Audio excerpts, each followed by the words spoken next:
Alright, shalom, shalom. First and foremost, I want to say Kol Layim La Yahweh Bashim Yahweh Shai Bashim Haraka Kodash.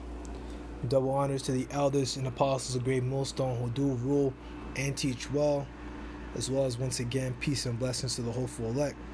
Young brother here, Shamash One, with a new video, and today I'm on this webpage, right? Because I've been doing the GMS homeworks, and there's various Hebrew, Greek, and later on Latin tests, and I want to be able to better learn those languages because I believe it was either Elder Apostle Tahar, Elder Apostle Gabar, Elder Apostle Rama who said this, but you need to know the Hebrew, the Greek, and a little bit of Latin to know this thing. You need to know those things.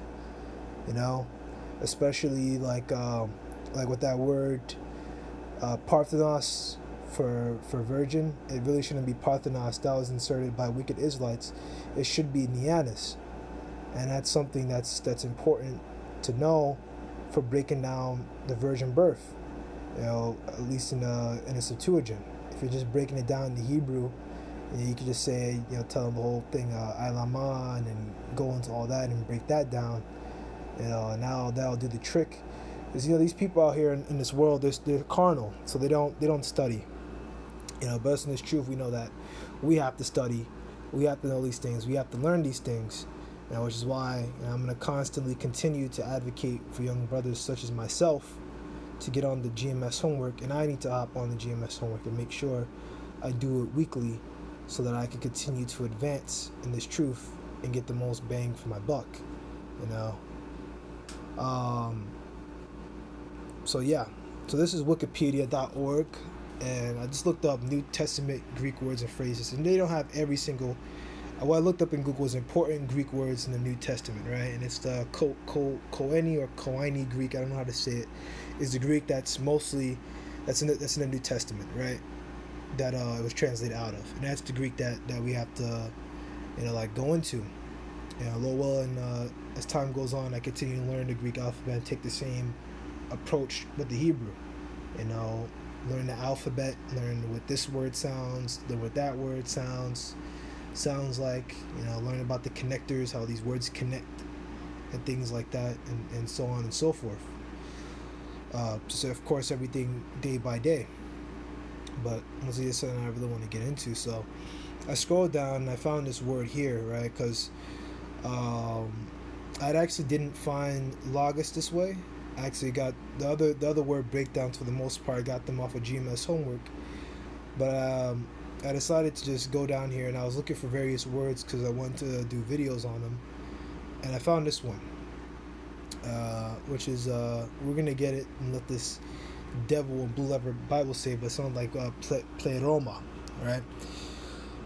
Pleroma, Koine Greek, literally fullness, generally refers to the totality of divine powers.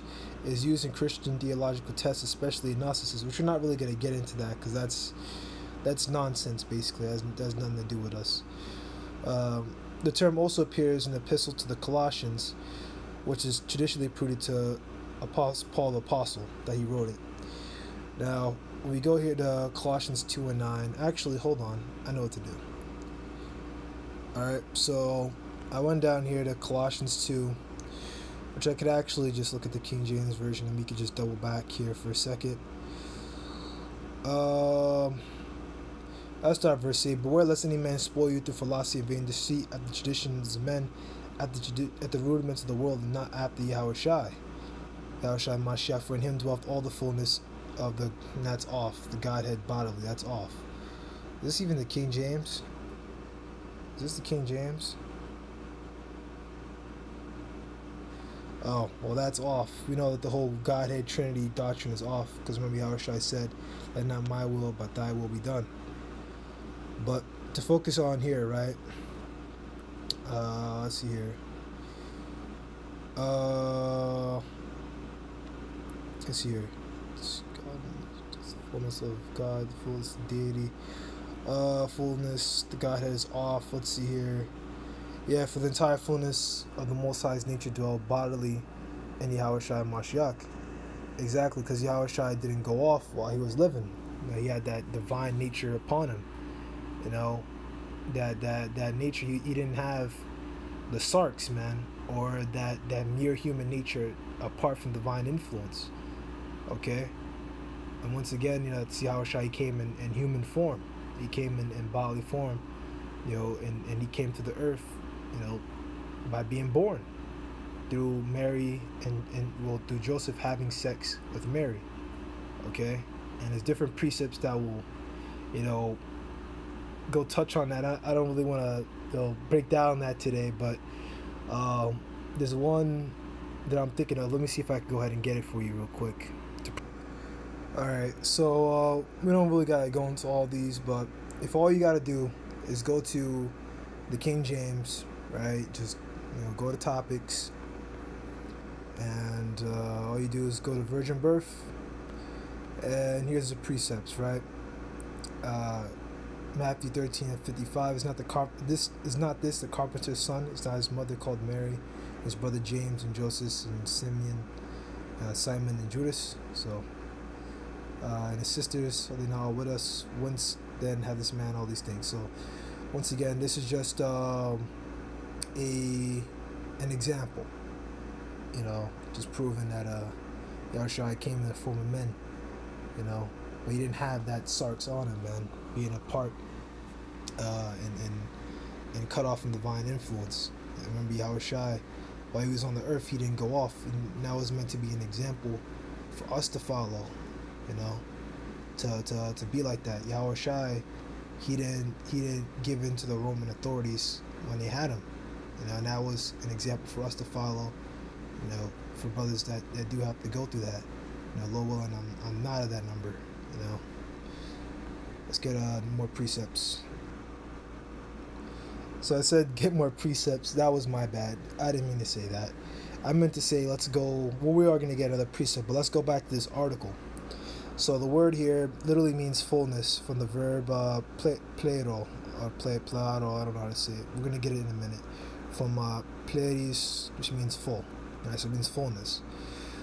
The word itself is a relative term capable of many shades of meaning according to the subject with which it is joined in antithesis to which it is contrasted. It denotes the result of the action of the word pleron, but pleron is either to fill up an empty thing, Matthew 13:48, or to complete an incomplete thing, Matthew 5:17, which Matthew 5:17 is what we're going to focus on. So let's go ahead and get that one.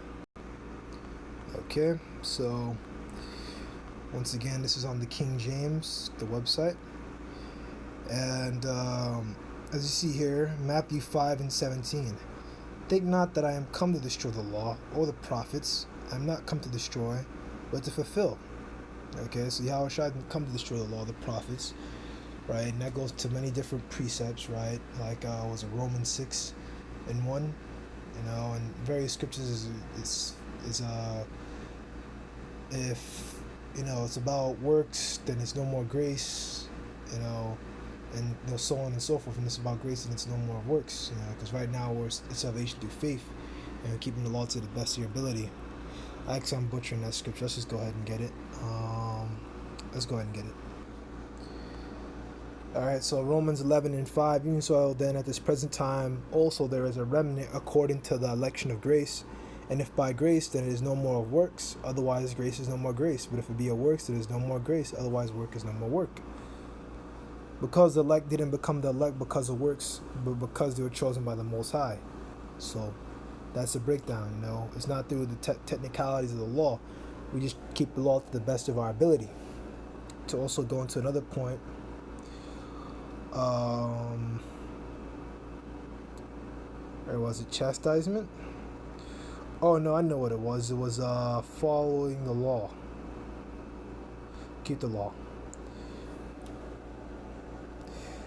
The scriptures tell you to keep the law to the best of your ability. On this side, keep the law to the best of your ability on this side. That said, it is noted that being in the flesh, we will unwillingly go off every now and then. Okay, this is written by the brother GMS FAQ.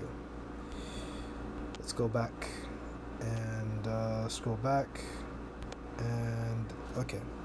So that's that. All right. Think not that I'm come to destroy the law of the prophets. I came not to destroy, but to fulfill. So let's get that word for fulfill. Alright, so I clicked the word fulfill, and as you see, it's the same word, a similar word or variation of that same word, pleroma, something like that. Let's let this play. Strong's G 4137, Pleroo. Okay, pleroo. Okay. And as you see here, to make full, to fill up the full, to cause to abound, to furnish or supply liberally. Abound, I'm liberally supplied, to render full, to complete. Alright, so what is Yahushua fulfilling? Yahushua is fulfilling prophecy. Okay? And that's what Yahushua, when he comes back again, that's what he's going to go do. Like that's what he did when he came down the first time. He fulfilled prophecy. And let's go, look at that precept there for a second. So we're back here on the King James, right? And the brother has a precept here, right? Luke 4 and 14 and 21, right?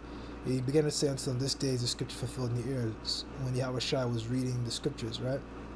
And this day is the scripture fulfilled in your ears. You can read about the entire account, start the 14th verse, read on down to the 21st verse. And that's when this came to pass. Okay, when Yahushua was reading in the synagogue. Okay, this day is the scripture fulfilled in your ear.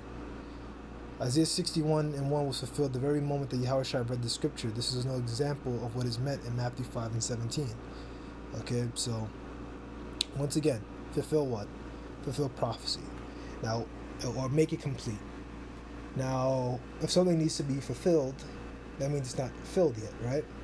Like if you have an empty cup of water, I need to fill that water. Let's say you have an empty cup, right? There's nothing in it. And I'm thirsty, I need to drink water. You need to fill the cup with water. If I need to fill up the cup with water, then there's no water in there. Or if it's low on water, I need to fill it up, with more water, And that's what it means. More prophecies need to be fulfilled. Because you have a lot of these Christians out here that try to say, oh, everything happened already, and then nothing more needs to be fulfilled, and oh, that happened in this time, and then they're butchering the scriptures. Okay, more things need to come to pass. More things need to be made complete. Okay, the kingdom of heaven needs to come on earth. Okay, and it's going to rule forever. Obviously, that hasn't happened yet, so it needs to be fulfilled. Let's go back into that word and see if we can get a little bit more info. So here, to complete, to fill to the top, so that nothing shall be wanting, to full measure, fill to the brim. Fulfill that prophecy. The full measure, completely fulfill the prophecy. To consummate a number, to make very particular and every particular, to render perfect, to carry through to the end, to accomplish, carry out some undertaking, to carry into effect, bring to realization, realize the kingdom, man. Destruction to these Edomites. Who is this? That comes from Basra, right? That Isaiah 63 in 1? In a few verses down, that needs to come to pass, man. Of matters of duty to perform, execute, of sayings, promises, prophecies, to begin to pass, ratify, accomplish, to fulfill, the cause the Most High's will has made known, the law to be obeyed as it should be, the Most High's promise given to the prophets, to the Most High's promises given through the prophets to receive fulfillment. Alright, there we go.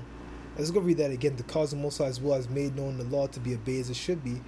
Exactly. And that's gonna happen, man. We're gonna have those new bodies. The Most High's promises given through the prophets to receive fulfillment. Once again, those new bodies, that too.